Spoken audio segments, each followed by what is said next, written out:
Hello friends, जय हिंद जय भारत। मैं सोनू कुंतल और साथ में राहुल कुंतल हैं। आप व्यूज़ इंडिया देख रहे हैं। कुछ समय से एक मुद्दा चल रहा है और वो मुद्दा क्या, एक चीज़ पर बहस चल रही है धीरेन्द्र शास्त्री को लेकर, बागेश्वर धाम को लेकर के, कि जो बागेश्वर धाम के जो पीठ पर बैठे हुए हैं धीरेन्द्र शास्त्री जी हैं, वो लोगों की समस्याएं पर्चे में लिखते हैं और फिर सामने वाला उनको कन्विंस करता है कि हाँ, यही मेरी समस्याएं थी, ये मेरे ग्रीवेंसेस थे।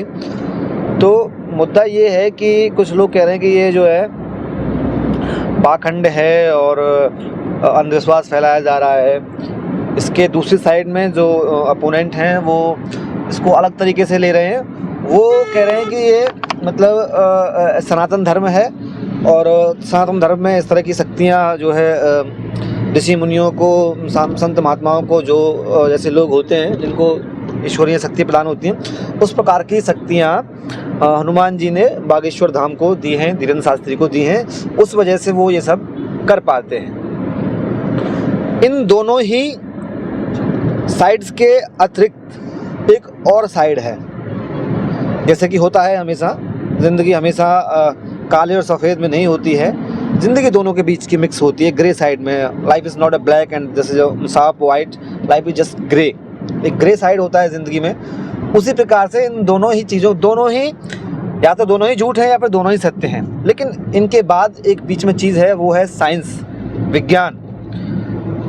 विज्ञान क्या कहता है इस बारे में कि क्या कोई आदमी किसी के मन की बात जान सकता है? बिल्कुल जान सकता है, और उसको मेंटलिस्ट बोलते हैं। अकेले धीरेन्द्र शास्त्री इस देश में ऐसे नहीं है जो ये करिश्मा कर सकते हैं। काफ़ी सारे मेंटलिस्ट को आपने देखा होगा। रिसेंटली आप जानते होंगे संदीप माहेश्वरी के शो में भी आई थी, और उससे पहले तमाम शोज़ में मैंने उनको पहले देखा है। सुहानी साहा एक लड़की का नाम है, वो मैजिशियन है, मेंटलिस्ट है। वो भी आपके मन में क्या चल रहा है उसको लिख के बता सकती हैं। अगर आपने अभी तक नहीं देखा है तो सुहानी साहा के नाम से आप सर्च करिए, गूगल करिए, यूट्यूब करिए। वो आपको आपके मन में क्या चल रहा है, आपके फ़ोन का पासवर्ड क्या है, आपके पिता का नाम, बाप का नाम, इवन वो at the point, at the moment आपके दिमाग में क्या चल रहा है वो आपको बता सकती हैं। तो ये जो धीरेन्द्र शास्त्री कर रहे हैं, ये कोई करिश्माई चमत्कार नहीं है, ये एक साइंस है। अब ये साइंस उन्होंने कहाँ से सीखी, कब सीखी, या फिर जनजातीय गुण लेके पैदा हुए हैं, ये एक जांच का विषय हो सकता है। लेकिन और ये जो किसी के मन में क्या चल रहा है, ये कोई ज़्यादा बड़ी बात नहीं है जानने के लिए, आप भी सीख सकते हैं। अब आप ये सोचें कि नहीं ये तो बड़ा मुश्किल काम है, तो बड़ा मुश्किल काम तो डॉक्टर बनना भी है, इंजीनियर बनना भी है, वो भी आप नहीं हो सकते। आप ये सोच लीजिए, जिस प्रोफेशन में आप हैं उसके अलावा कोई भी अलग प्रोफेशन आप सोचेंगे तो आपको वो काम कठिन लगेगा। फॉर एग्जाम्पल, आप इंजीनियर हैं तो आप सोचेंगे कि हम डॉक्टर नहीं बन पाए, तो या फिर आप सोचिए कि हम MBBS का एंट्रेंस नहीं दे पाए। अगर MBBS का एंट्रेंस आपने दिया पास के लिए, तो आप कैट का एग्ज़ाम नहीं दे पाए, आप MBA नहीं कर पाए। तो जो चीज़ हम नहीं है, दूसरे वाला प्रोफेशन हमको कठिन लगेगा। लेकिन जो लोग इस प्रोफेशन में हैं, जो मेंटलिस्ट हैं, जो बॉडी लैंग्वेज और ह्यूमन साइंस के मिक्सचर को समझते हैं, वो आपका चेहरा देखकर पहचान सकते हैं कि आपके मन में क्या बात चल रही है, आप क्या सोच रहे हैं। फॉर एग्जाम्पल हम लेके चलते हैं, कुछ मैजिशियंस जो कार्ड के साथ, जो ताश के पत्ते होते हैं उनके साथ खेल करते हैं, और वो कोई भी पत्ता निकलवाते हैं और आपको बता देते हैं कि आपने कौन सा पत्ता चूज किया। इस तरीके के आपने तमाम गेम्स देखे होंगे। इसमें क्या होता है कि सामने वाला तुम्हारे माइंड से खेल रहा हो, तुमको लगता है कि तुम उसको जज कर रहे हो, बल्कि ऐसा है नहीं, वो तुमको जज कर रहा है। वो तुम्हारी सोच को लिमिटेड कर देता है। कैसे कर देता है? ताश में 52 पत्ते होते हैं, और जब आपको वो पत्ते से आपको सामने सौंप रहा है तो वो आपकी सोच को लिमिटेड कर रहा है, सीमित कर रहा है। कैसे कर रहा है? आपकी सोच सिर्फ 52 कार्ड्स तक सीमित रह गई। लेकिन जब आपके हाथ में पत्ते नहीं थे, तब आपकी सोच अरबों खरबों तरह के माइंड से आप सोच सकते थे, आकृतियाँ सोच सकते थे। लेकिन उसने आपके दिमाग पर कंट्रोल लगा दिया, और वो 52 ताशों का कंट्रोल लगा दिया।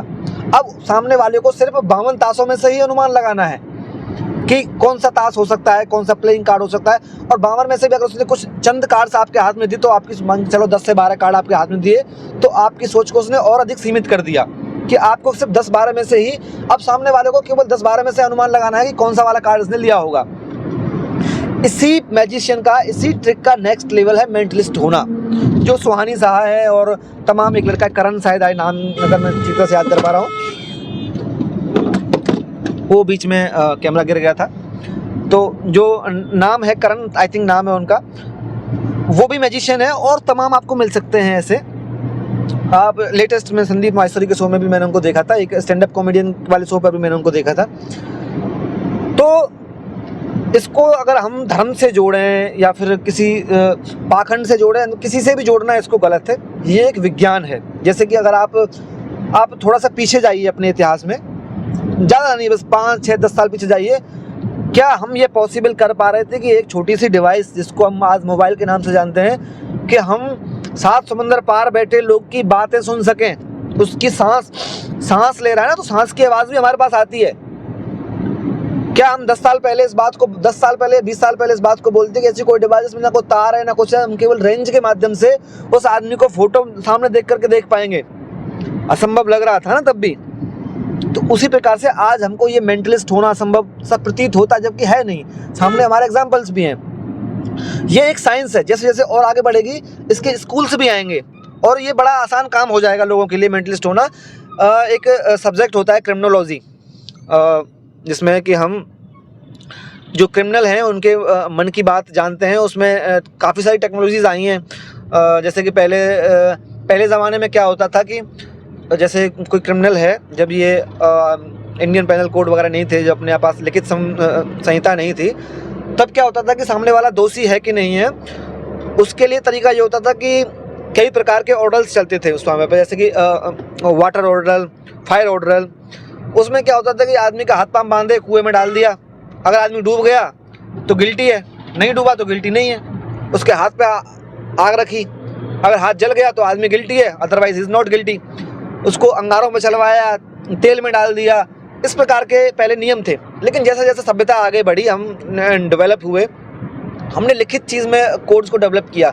हमने CRPC बनाई, IPC बनाई, कुछ बाहर से बोरो किए, कुछ एक्ट्स, कुछ लॉज। तो धीरे धीरे हमारी सभ्यता बढ़ी। उसी हिसाब से हम सभ्यता में टेक्नोलॉजी आती गई।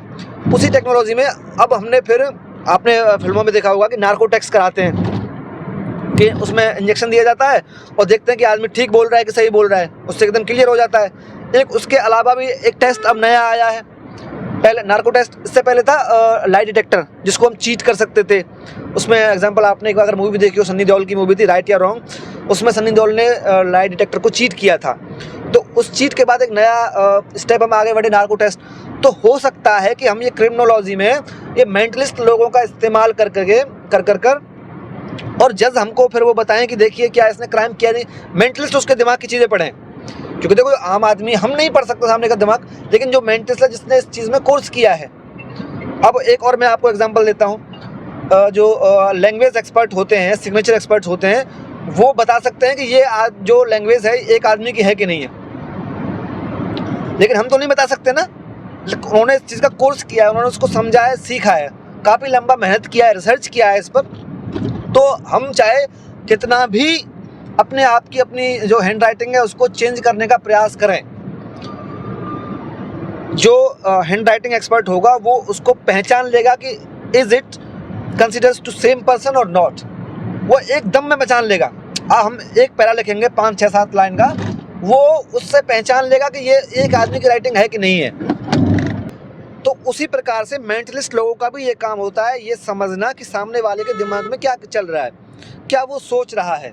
और आप चलिए, मैं आपको एक और एग्जांपल देता हूँ, बहुत लेमैन एग्जांपल आपको देता हूँ। मान के चलिए आपका कोई केस चल रहा है ना, कोर्ट में। तो आपको नहीं पता कि डिसीजन क्या होने वाला है, लेकिन जो एक्सपर्ट एडवोकेट्स होते हैं वो बता देंगे कि इस केस में ये फैसला होगा। इसका मतलब वो भगवान तो नहीं हो गए ना। इसका मतलब ये है कि उस आदमी को लॉ का नॉलेज है, उसको पता है कि जज इस पे क्या डिसीजन देगा। लेकिन भगवान तो नहीं हुआ, ये तो साइंस है, ये तो लॉ है। और आपको हम बताते हैं एग्जाम, आप छोटे से मिस्त्री के पास जाइए, मिस्त्री है, और एक तो ये बार बार अपना ना कैमरा गिर रहा है, इससे बड़ा दिक्कत आ रहा है, कोई बात नहीं। ये जैसे मान चलिए हमारा मोबाइल ख़राब हो गया, मोबाइल को मिस्त्री के पास लेके गए, हमको नहीं पता कैसे ठीक होगा, लेकिन मिस्त्री तो 1 सेकंड में एक तार से इधर जोड़ेगा, मोबाइल ठीक। उसी प्रकार से मेंटलिस्ट है, उसको पता है कैसे करना है। तो इसको हम धर्मों से जोड़कर देखें, इसको कहेंगे सनातन धर्म में इस प्रकार की शक्तियाँ हैं, या फिर अन्य किसी दूसरे धर्मों को हम गलत बोलें, तो इसमें कोई ज़्यादा दिमाग लगाने वाली बात नहीं है। ये बहुत ही छोटे स्तर की बात है, इनको धर्मों से जोड़ना ये एक साइंस है जिस साइंस को धीरेन्द्र शास्त्री जी ने समझा है और वो इस्तेमाल कर रहे हैं। हालांकि अब तो उन्होंने खुद ने भी ये चीज़ को एडमिट किया है कि वो कोई जादूगर नहीं है, चमत्कार नहीं है, भगवान नहीं है।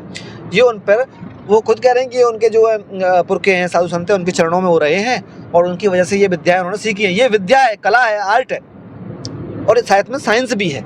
मेंटलिस्ट इसको बोलते हैं। आप थोड़ा सा इस पर गूगल करिएगा, रिसर्च करिएगा तो आप समझ जाएंगे कि ये एक आम कला है और कोई भी इसको सीख सकता है। अगर आपको लग रहा है कि आपको ये बड़ा कठिन काम है और आप नहीं सीख सकते तो अब एक बार यूपीएससी का एग्जाम देकर देख लीजिए। कठिन तो वो भी है,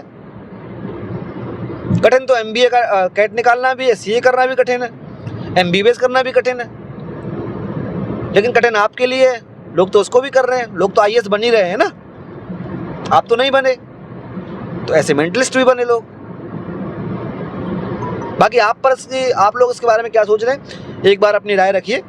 और कुछ और डेवलपमेंट्स इसमें होते हैं तो जैसे कुछ और जानकारियाँ मिलती हैं, I will definitely share it with you. तब तक के लिए सुरक्षित रहें, सावधान रहें, अपना और अपनों का खूब ख्याल रखें और आसपास शांति बनाए रखें, साफ सफाई बनाए रखें, खूब खाएं, खूब पढ़ें, खूब अच्छी तरीके से रहें, देश की सेवा करें। इसी में सबकी भलाई है। जय हिंद, जय भारत।